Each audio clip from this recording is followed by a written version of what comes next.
Well, hello, welcome to Renewed Mind Bible Studies. Just a quick debrief for those who might be new or newer to it. It's a little different from a church service. We just jump right into it. We look at the original language. We try to see what it meant then, apply it to what it would mean now. And we try to have a good mailing list go so that you guys get it in advance. There's follow-up personal study plans that come out afterwards. So if you need help getting on that email list, just see me afterwards. Or you can send me an email to blake@libertync.org. Tonight, we're jumping into the last half of 1 Peter chapter 2. So we'll be covering verses 13 through 25. So if you are ready to go, we'll jump in shortly. I just want to talk about a word that everybody loves. That word is obedience. See, there's people cheering already. It's controversial. When you hear about it, you might think of training a dog, or you might think about the constant lectures with children. Or sometimes you can think about the way that some people like to frame it within the context of marriage when it comes to husband and wife, and the way that sometimes it gets skewed or whatever. Obedience is hard because it always feels like it comes across in a way that is forced. But obedience has a lot of different variations to it. There is a certain kind of obedience that is easy. Like when you say yes to something you already agree with. When somebody says, "Do you want seconds of this?" It's easy to say, "Well, yes, I would. Eat up. I don't want to see any of this left on the table." I mean, a lot of times these are the things that we say that, or when you show respect to somebody that you admire. But what about when you're told to submit to authority that seems unworthy? What about when obedience seems unfair or inconvenient, or it costs you something? That's what's really going to be addressed at the core of tonight's teaching. Peter's addressing this intentionally because he understands that, once again, these are believers that are scattered. They are in foreign nations, foreign cultures. They are now being misunderstood, overlooked, looked down upon if they are looked upon at all. And so he's telling them, don't buck up in a way that is going to ruin your witness. There is a way to handle this situation. This is not passively letting people do whatever they want to you. Sometimes we hear this, we turn the other cheek, we put it out of context. And sometimes Christians, it's like we live like we have to be abused by the people around us for the sake of the gospel. And I'm here to tell you that that's not the case. But I'm going to give you just a brief example as we move forward. There's a man by the name of William Wilberforce, and some of you may be familiar with his name. He was a British politician in the late 1700s. He was best known for his decades-long fight to abolish the slave trade in the British Empire. What really makes it appropriate and powerful for this study is that he navigated an unjust system with deep conviction, but he showed respect to the very institution that was doing what was unjust. And so he worked within the system until the system itself changed. So how long did it take him? Any guesses how long it took William Wilberforce? It took him more than 20 years of patient endurance, but his persistence, which was always marked with humility and respect for where he was, it led to the passage of the Slave Trade Act in 1807, and later helped dismantle slavery itself. So the kind of teaching that we're hearing tonight, it pushes against everything that our culture values today. So you can just prepare yourself for that. We are told to stand up for ourselves, speak our truth, and never let anybody take advantage of us. And Peter reminds us that we follow a Savior who was silent in the face of injustice, and he could only do it out of a place of strength. And when we choose Jesus' way and we don't just do it our way, we don't just survive hardship, we can actually shine through it. So this session is for anybody who's really felt like they've been treated unfairly, looked down on, hurt by someone in authority. This is how we talk about honoring God regardless of where we find ourselves. So we'll just go and we'll do the first couple of verses 13 through 15. This first section is called Honor That Transforms. And here's what it says, 1 Peter chapter 2, verses 13 through 15. For the Lord's sake, submit to all human authority, whether the king as head of state or the officials he has appointed. For the king has sent them to punish those who do wrong and honor those who do right. It is God's will that your honorable lives should silence those ignorant people who make foolish accusations against you. Well, Peter doesn't really start this with a suggestion or helpful advice. He just starts with a command that is uncomfortable to literally anybody that I would know to ask, where he says, submit to all human authority. He doesn't say in certain circumstances. He just says submit to all human authority. And it gets even more intense when he says why to do it. He starts by saying, for the Lord's sake. So he starts by saying, submit to human authority for the Lord's sake. In other words, how we respond when to authority is not just a civic issue, it's a spiritual one. At least it is for those of us that belong to the Lord. And it reflects how seriously we take our identity as God's people in a world that's watching us. So your first blank there, the Greek word for submit there is hypotagete. It literally means to arrange yourself under, right? So under, willingly. It's the image of somebody choosing to come under leadership or order. In this case, it's not because they're forced to, it's because they trust God more than they trust the system. Anybody here trust God more than you trust the system? Okay, all right, good. I have to. That would have sounded radical even to Peter's original audience. Remember, that early church that was scattered, they were in a variety of different governmental issues and authority type issues.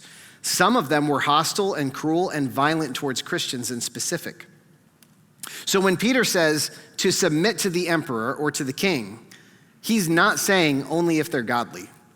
This is uncomfortable. He's not saying only if the law is fair. He is saying live with honor in a system that won't always honor you.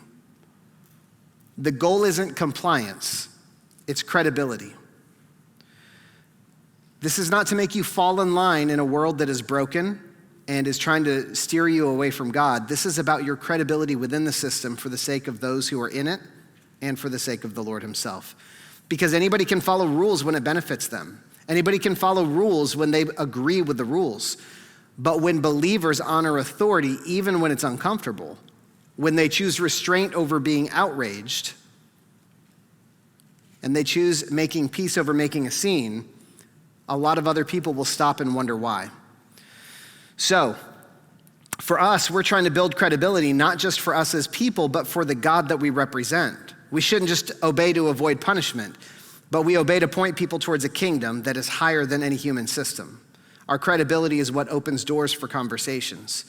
Now, Peter goes on to say these people are sent to, pronounce judgment, keep you from what's wrong and all of this. And I think we all know the government doesn't always do that. But in verse 14, this is what he says: the king has sent them to punish those who do wrong and to honor those who do right.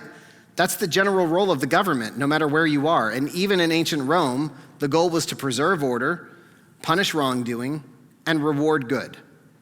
And of course, we know that it did not always play out that way then, much like it doesn't always now. Governments were often corrupt, inconsistent, and frequently had unjust rules. But Peter isn't saying that you should trust the government blindly. He is saying that we trust God ultimately. And even when human systems are broken, our behavior reflects that we belong to a different kingdom. And this is where it really hits home for us, because everybody here, everybody has a platform and everybody has an opinion. And honor feels like it's a lost art today. It is easy to justify disrespect when somebody that we look at, we feel like they're undeserving, especially when we feel like what we're doing is taking a stand for the Lord. Every time I go to take a stand for the Lord, again, might be controversial, I have to ask myself, did the Lord ask me to take this stand for him? He's a big boy. Peter does not say submit to all authority when they earn your respect or when they honor God. So, what does this not mean? Well, this does not mean silence in the face of evil. Some laws are evil. Some acts are evil. Some people act in evil ways. Even the people that act in evil ways, though, are still made in the image of the Lord. It definitely doesn't mean ignoring injustice or pretending that harm didn't happen to people. That's how harm gets perpetrated and grows. But it does mean that the way you carry yourself needs to be different than the world. When the world rejoices that somebody's been caught and has gotten exposed, we do not rejoice. We mourn because they missed the mark for what God had for them. And I don't care about their race, nationality, political allegiance. We should mourn that somebody who was made in the image of God has fallen so far away from him. Our conduct has to be marked with integrity. We have to be consistent in how we feel about that. Again, might be controversial to some, but Christians should not be known for being combative. We can stand up for what is right, but we shouldn't be known as the ones that pick fights. We need to be the ones who are consistent regardless of the situation. And sometimes the most Christ-like thing that you can do is to disagree without dishonor. So in verse 15, Peter says this. He says, it's God's will that your honorable lives should silence those ignorant people who make foolish accusations against you. Well, here's the problem. We do one of two things. We will either align ourselves with a popular opinion and we'll feel safe within it, or we will keep ourselves silent because we don't want to have foolish accusations brought against us. And even though it feels good to hear that our honorable lives will silence the foolish accusations, I don't want to skip over that without telling you the accusations will still come. There will still be things talked about, things said about you. It comes with it, but your life is what ultimately silences it. It's not your better argument, okay? So the Greek word for honorable there is agathopoiuntas. It means doing what is good, generous, and here's your blank, beneficial. Sometimes, I'll say this until I'm blue in the face, sometimes you can win the argument and you can lose the person. And when you get to heaven one day and you tell the Lord how you shut that person down and you put them in their place, and then you say, hey, I don't see them here, where are they? I just can't imagine that that's anybody's goal here. It means doing what's good, generous, and beneficial. And Peter is saying that we have to have such consistent goodness that it shuts down false assumptions. Even if somebody's not a believer, you should have such a reputation that when somebody says you've done something, that the outsiders would say, that doesn't sound like them. This is convicting. Most of us want to fight words with more words, but Peter says that our lives are what should do the talking. When, not if, somebody slanders you, I want you to know that your integrity should stand taller than their accusations.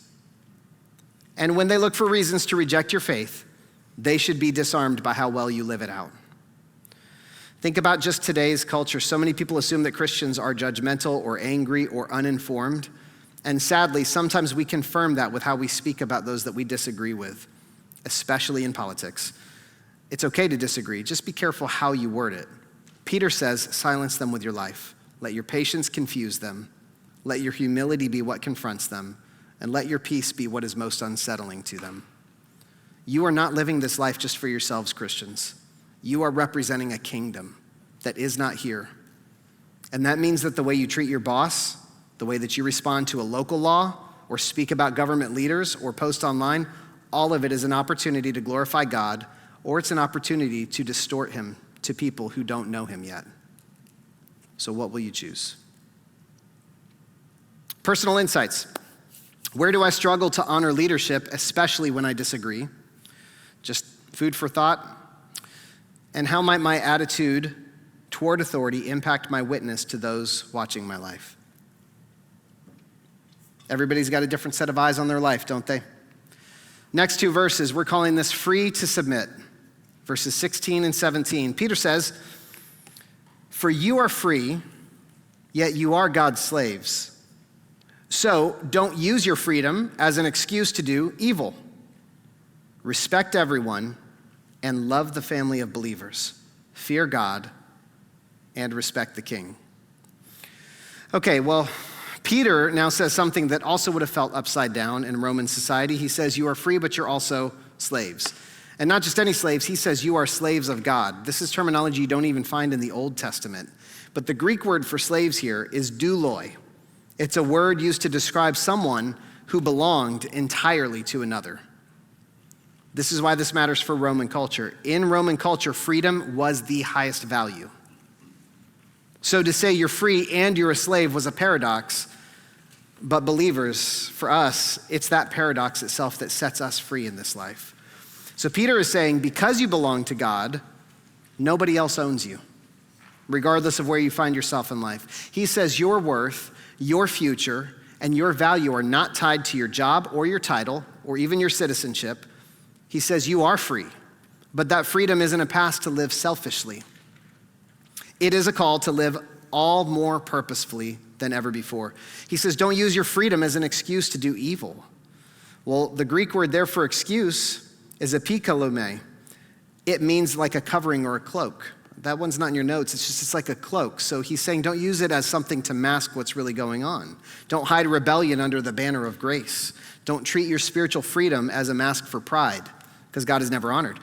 This matters today too, because I just hear things on a regular basis. I hear, I didn't do it on purpose. You can't tell me what to do. I'm just being me. And Peter is saying that true freedom isn't about getting your way. It's about surrendering your way After all, think about this. You can't even surrender if you weren't free to begin with. And God gives you the choice to surrender to him or not. It's the freedom to love when it's inconvenient.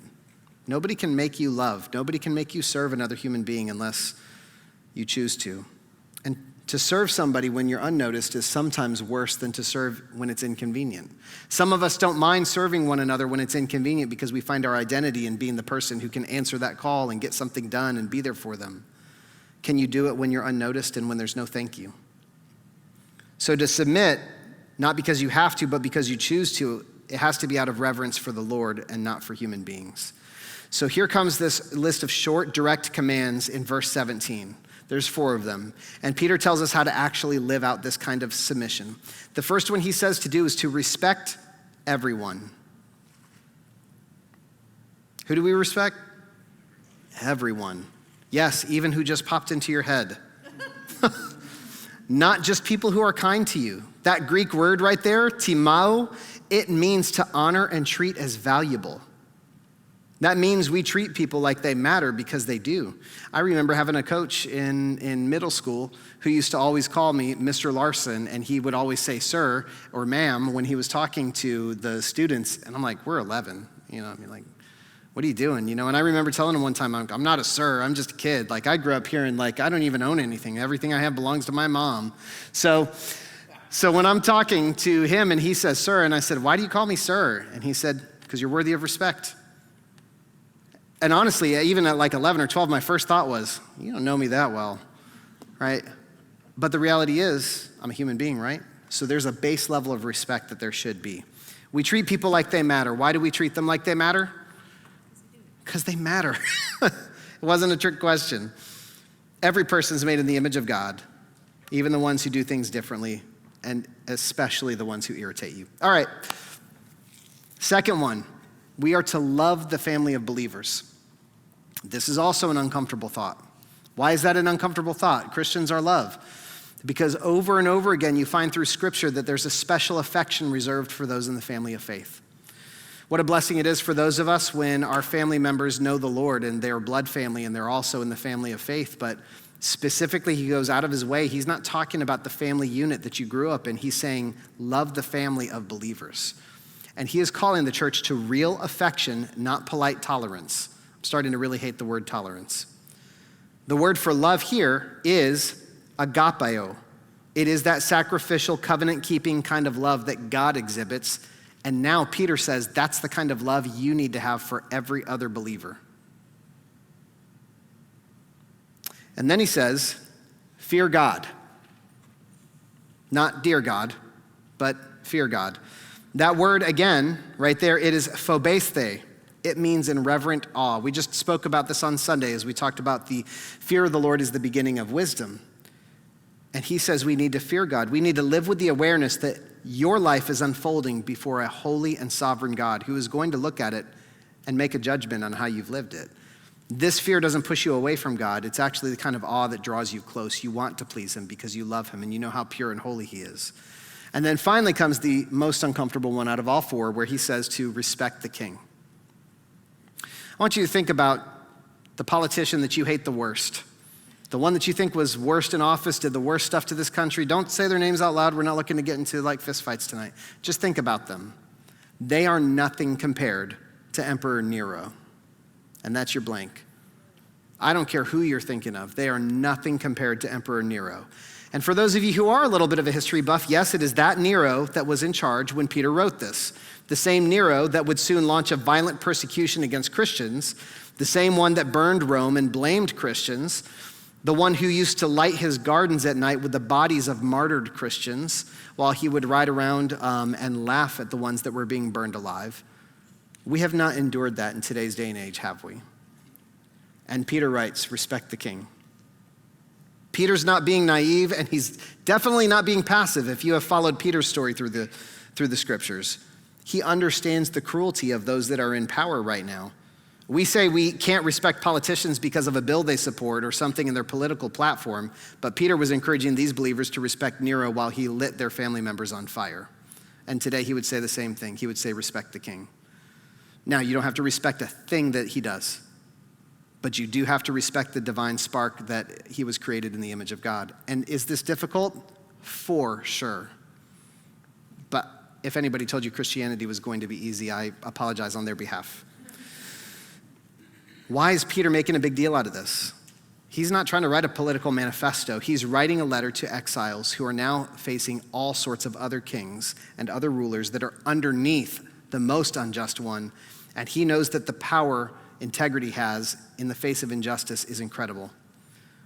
He would never tell them to approve of evil. He is telling them to rise above it and to live honorably in a dishonorable world.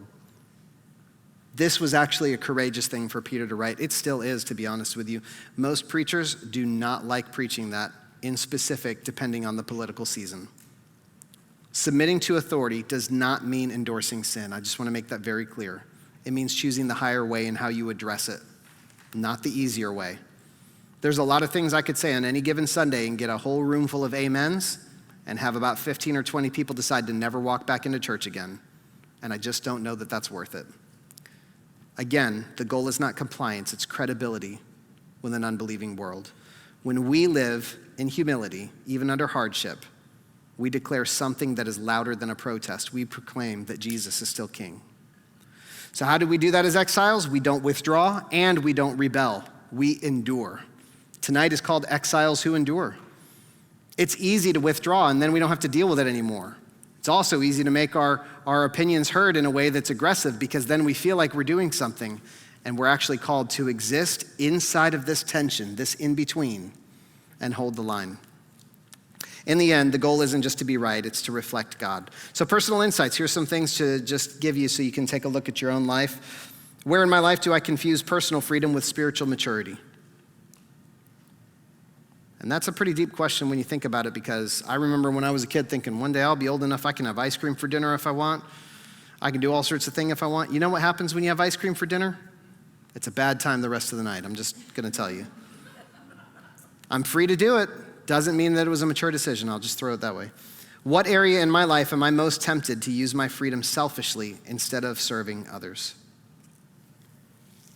Well, since we're talking about enduring, let's go ahead and cover the next 3 verses, 18 through 20. Here's what Peter says. You who are slaves must submit to your masters with all respect. Do what they tell you, not only if they're kind and reasonable, but even if they are cruel. For God is pleased when, conscious of his will, you patiently endure unjust treatment. Of course, you get no credit for being patient if you are beaten for doing wrong, but if you suffer for doing good and endure it patiently, God is pleased with you. Well, that's super comfortable, isn't it? This is one of the most difficult sections in Peter's letter. It has been one of the most manipulated and abused scriptures throughout American history. And it's not hard to understand what he's saying, but if you just take it and you put it completely out of context, it is an incredibly manipulative verse. This is not hard to understand, it's hard to accept. But as you go through the Proverbs this month, and everybody's reading through the Proverbs, right? As you're going through the Proverbs this month, what you'll find as we get towards the end is a really cool verse that says, hey, don't correct a mocker. It's not going to go well for you. And it'll also say, hey, don't let a mocker go uncorrected, because then they'll think they're right. It's in the same verse. Sometimes the Bible's not giving you an exact set of footprints to follow on what to do, but it is giving you context so you can exercise this wisdom, and we're going to talk about that. Remember that Peter is writing to people in the Roman Empire. Regardless of where they are, it's still part of the Roman Empire. Slavery was the social norm, and slavery here was not based on race, but it was often based on class, conquest, or financial debt. I mean, some of us were like, I can't believe I had to file for bankruptcy. Well, back in the day, it was a lot worse when you hit bankruptcy. Some slaves in this culture were well treated. Some were not. Some served in households or businesses, while others worked brutal manual labor. And Peter doesn't call for rebellion or political overthrow even there. Why? Peter is acknowledging the reality that these believers were living in and showing them how to honor God even when they find themselves in an unfair system. In fact, the Greek word for slave there is not the same one we just talked about when we talked about slaves of God. The word slave there is actually the word oiketai. It means household servants. Peter is writing to the vulnerable and telling them that their faith still has weight and worth. They matter in the kingdom. So when he says submit to your masters with all respect, even if they're cruel, that word for respect, and this blew my mind, is phobos. It's the same one used earlier for reverent fear towards God. It's where we get phobia. That blew my mind because he's not saying that they shouldn't be afraid of people. He's saying submit to one another out of your fear and reverence for God. You're not doing this because your master is worthy. You're doing it because your life is a witness to the one who is worthy. And that's a massive mind shift regardless of where we find ourselves today. But Peter also says something that's very easy to miss if you don't slow down, but it's incredibly important, where he says God is pleased. Now, this is part of what was used to manipulate the scripture in past eras of American history, but it's not because injustice is okay sometimes. It's because your response to it matters. He's not ever asking you to pretend that whatever you're going through is okay or that it's fair. God knows that it's not fair when we endure things that are unjust.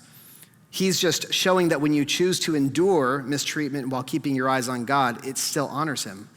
Why? Because what do most of us do when we're treated unfairly? We take our eyes off of God. Most of us don't run to the prayer closet and say, I was really mistreated by my friend. Lord, would you just convict them and bless them and elevate them and have them have a richer knowledge of you? No, we would rather read those scriptures David's got where he's like, Lord, would you just break the teeth of my enemy? Would you just have them fall on a rock? That would be great. But this is really important because the phrase conscious of his will that we just read literally means you're aware of God in the situation. The situation is unjust, but the primary thought that's in your head is to be conscious of God's will. It doesn't mean your situation is his will, but how you live, regardless of where you are, very much is within his will. And that's how we endure. That kind of endurance isn't weakness, it's actually worship. So let's talk about that word endure, since endure has come up so much tonight. That word is hupophoro, and that means to bear up under pressure or to carry a heavy load without collapsing. That's your blank. This is truly what it is to have strength under fire. It's an endurance that says, even when things are unfair, I will still honor God with how I carry this. Why? Well, because anybody can be patient when they're wrong, when they're the one that's wrong, right? So that's what verse 20 says. It says, of course, you get no credit for being patient if you're beaten for doing wrong. That's just cause and effect is what he's saying. He's saying what gets God's attention is when you suffer unjustly and you still respond with faith. So I've mentioned it just briefly earlier at the beginning of this, but it's important to pause here and just say it clearly. All forms of slavery rooted in injustice, abuse, and dehumanization are inexcusable, and they're all opposed to the heart of God. The American slave trade, it targeted and exploited African men, women, and children based on their race. It was an evil institution that just can't be justified by Scripture, even though they did. It actually more closely resembled the harshest parts of Roman slavery, even though that's not often highlighted in a lot of places. But the Romans had a system where people were often beaten, raped, sold, and stripped of dignity instead of the kind of servanthood that Peter addresses here. And that difference matters a great deal. We have to understand what was happening there. I've many times heard people say, well, you have to understand back in Bible days, slavery wasn't as bad. No, a lot of places it was pretty awful. It's always opposed to the heart of God. And even in Peter's day, not all of that was the same. The Bible actually goes out of its way back in Exodus. It talks about servanthood could sometimes be voluntary, especially in Jewish history. Exodus 21 talks about a servant who, out of love for the master and the household, could desire to remain a part of the household and could willingly commit for life. But you can see the difference between servanthood and slavery here, I'm sure. At least I hope that you can. It was a symbolic piercing of the ear to the awl of the door frame that allowed them to become a permanent member of the household. And this was something that was chosen. It wasn't something that was coerced or because it was a last-second option. So it's important to know that. Why? Because how do we live in light of God? It's voluntary servanthood. He calls us slaves of God, but you have to choose, I want to commit my life there and serve regardless of it. So when we read this passage today, we have to read it carefully. I want to make it super clear. Peter's not endorsing oppressive systems. He is simply speaking to believers who were already in those systems, who could not change their position. And one letter from a rogue apostle was not going to change their situation, but he could help them choose how to respond. So even today, it's a word for anybody who finds themselves under unfair authority, an unjust boss, a broken system, or maybe even in an uneven relationship. Peter is saying, even here, your faith matters, and even here, your endurance can honor God. God's not watching to see if we can put up with it. He's watching to see if we still reflect him when we're suffering. Credibility always comes when you see other people living out their faith in hard places, and you know that it's real. So remember, endurance isn't weakness. It is always, always, always worship.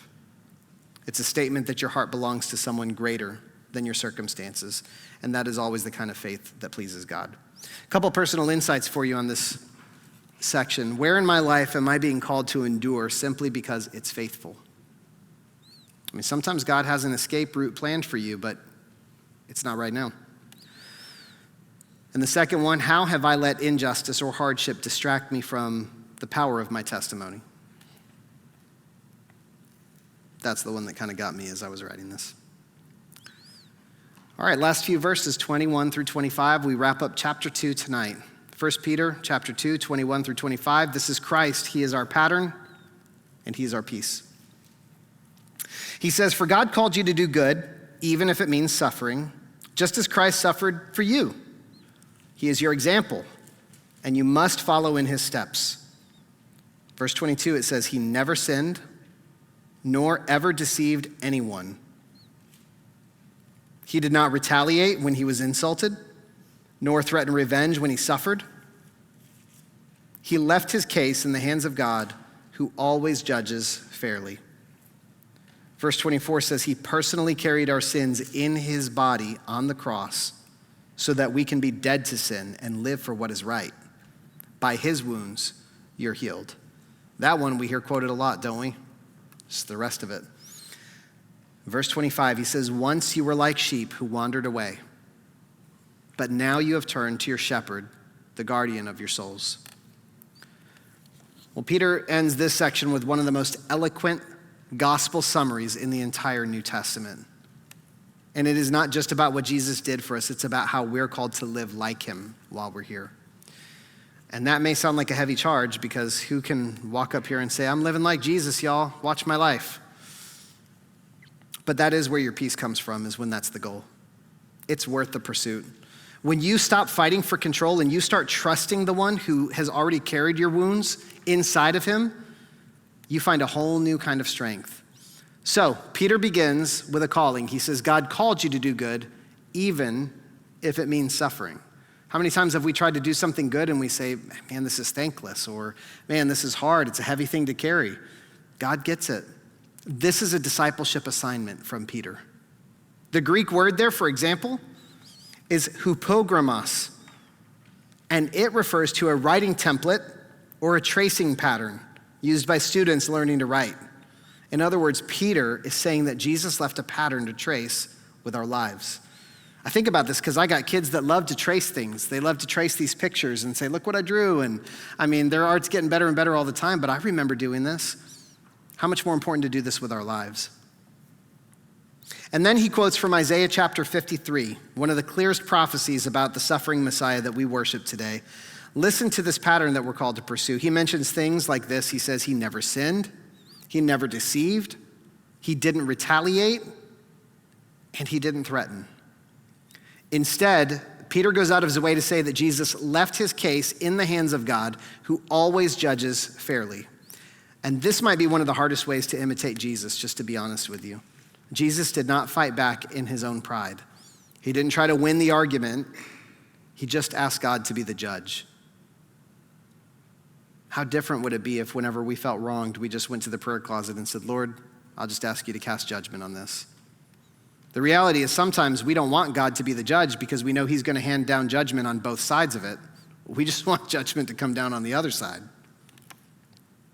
For us, this means sometimes we have to walk away from gossip or refuse to clap back in person or online or choose the spiritual high road when your flesh wants to go low. Verse 24 shifts from the example to why. It says that he personally carried our sins in his body on the cross. All the times that we hear about what Jesus did on the cross, we often don't hear that one quoted. But he personally carried all of your sins in his body on the cross. I really want you to hear this. Jesus bore the weight of every single failure you've ever had, every wound you've ever had, every wound you've ever caused, every injustice you've ever endured or taken part in, every awful thought that you had where you said, thank God people can't read my mind. He did this to forgive you and to free you.